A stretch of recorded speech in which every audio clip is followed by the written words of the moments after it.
Hello, and happy Halloween! This is E.D. Lewis, and welcome back to E.D. Lewis Reviews on this very special Halloween. For this video, I will be reading from The Pit and the Pendulum by Edgar Allan Poe.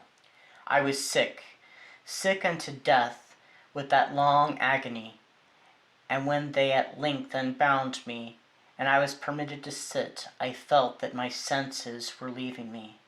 The sentence, the dread sentence of death, was the last of distinct accentuation which reached my ears. After that, the sound of inquisitional voices seemed merged in one dreamy, indeterminate hum.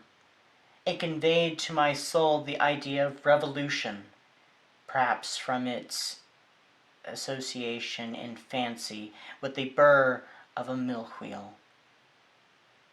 This only for a brief period, for presently I heard no more. Yet for a while I saw, but with how terrible an exaggeration, I saw the lips of the black-robed judges. They appeared to me whiter than the sheet upon which I traced these words, and thin even to grotesqueness, thin with the intensity of their expression and firmness of immovable resolution, of stern contempt of human torture. I saw that the decrees of what to me was fate were still issuing from those lips. I saw them writhe with the deadly locution. I saw them fashion the syllables of my name, and I shuddered because no sound succeeded. I saw, too, for a few moments of delirious horror, the soft and nearly imperceptible waving of sable draperies which enwrapped the walls of the apartment, and then my vision fell upon the 7 tall candles upon the table. At first they wore the aspect of charity, and seemed white, slender angels who would save me. But then, all at once, there came a most deadly nausea over my spirit, and I felt every fibre in my frame thrill as if I had touched the wire of a galvanic battery, while the angel forms became meaningless spectres with heads of flame, and I saw that from them there would be no help. And then there stole into my fancy, like a rich musical note, the thought of what sweet rest there must be in the grave. The thought came gently and stealthily, and it seemed long before it attained full appreciation. But just as my spirit came at length properly to feel and entertain it, the figures of the judges vanished as if magically from before me. The tall candles sank into nothingness, their flames went out utterly, the blackness of darkness supervented. All sensations appeared swallowed up in a mad rushing descent as of the soul into Hades. Then silence and stillness and night were the universe. I had swooned, but still will not say that all of consciousness was lost. What of it remained, I will not attempt to define or even to describe, yet all was not lost. In the deepest slumber, no. In the delirium, no. In a swoon, no. In death, no. Even in the grave all is not lost, else there is no immortality for man. Arousing from most profound of slumbers, we break the gossamer web of some dream. Yet in a second afterward, so frail may that web have been, we remember not that we have dreamed. In the return to life from the swoon there are 2 stages. First, that of the sense of mental or spiritual. Secondly, that of the sense of physical existence. It seems probable that if, upon reaching the second stage, we could recall the impressions of the first, we should find these impressions eloquent in memories of the gulf beyond. And that gulf is what? How, at least, shall we distinguish its shadows from those of the tomb?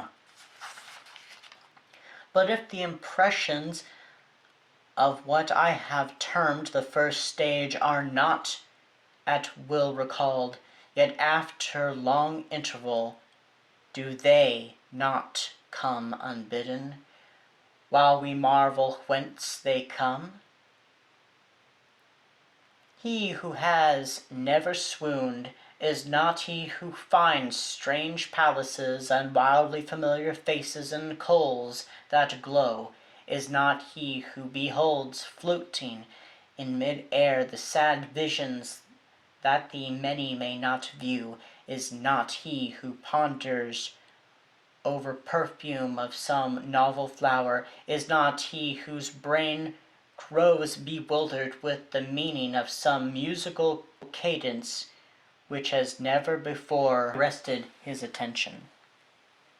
Amid frequent and thoughtful endeavors to remember, amid earnest struggles to regather some token of the state of seeming nothingness into which my soul had lapsed, there have been moments when I have dreamed of success.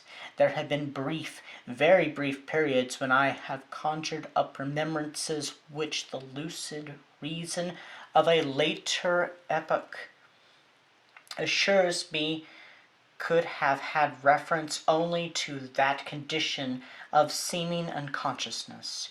These shadows of memory tell indistinctly of tall figures that lifted and bore me in silence down, still down, till a hideous dizziness oppressed me at the mere idea of the indeterminableness of the descent.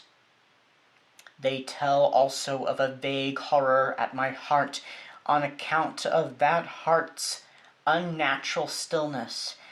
Then comes a sense of sudden motionlessness throughout all things, as if those who bore me, a ghastly train, had outrun in their descent the limits of the limitless, and paused from the wearisomeness of their toil. After this I call amid flatness and dampness, and then all is madness, the madness of a memory which busies itself among forbidden things. Very suddenly there came back to my soul motion and sound, the tumultuous motion of my heart, and in my ears the sound of its beating, then a pause in which all is blank. Then again sound and motion and touch, a tingling sensation pervading my frame, then the mere consciousness of existence, without thought, a condition which lasted long. Then very suddenly, thought, a shuddering terror, an earnest endeavor to comprehend my true state, then a long desire to lapse into insensibility, then a rushing revival of soul, and a successful effort to move, and now a full memory of the trial, of the judges, of the sable draperies, of the sentence, of the sickness, of the swoon, an entire forgetfulness of all that followed, and all that a later day and much earnestness of endeavor have enabled me vaguely to recall. Thank you. I hope you've enjoyed my selection from The Pit and the Pendulum, and I encourage you to read the full story for yourself. I hope you all have an excellent and spooky Halloween. Until next time, stay safe, stay spooky, and I'll see you soon.